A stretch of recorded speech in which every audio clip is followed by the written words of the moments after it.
కలబోసిన తల నిండా కనకాంబరమెట్టినట్టు ఎర్ర నీళ్ళు దిష్టి తీసి పోసినట్టు ఎర్ర నీళ్ళు దిష్టి తీసి పోసినట్టు కర్పూరం హారతి ఇచ్చినట్టు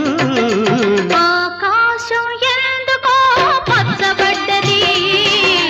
ఆ నడుమ బొట్టేమో ఎర్రబడ్డది వీచే గాలుల తాకిడి సాగే గువ్వల అలజడి రమ్మని పిలిచే